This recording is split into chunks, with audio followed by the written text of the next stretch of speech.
En el pueblo de Rociana del Condado, un pueblo de la provincia de Huelva, un matrimonio, José Rafael, conocido como Patas Largas, y Rocío, conocido como la Milagros,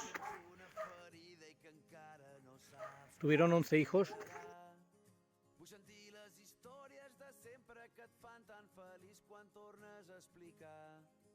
Una llàgrima vol esclatar, t'he trobat a faltar. Si vam poder escalar aquell mur va ser perquè junts ho havien somiat. No puc imaginar el futur si no el visc amb tu sempre al meu costat. Quants cops t'hagués dit que t'estimo i massa vegades m'ho he empassat. De estos 11, los dos últimos fueron dos mellizas, Rosa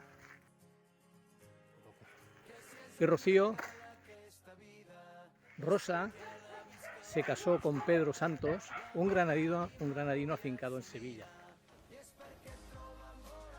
Y Rocío pues se casó con un catalán que por casualidad vino a hacer la mili a la Marina voluntario.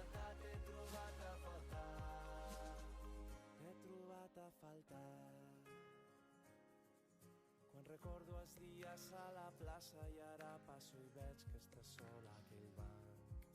Et quedaves sempre a dormir a casa i saltàvem al foc la nit de Sant Joan.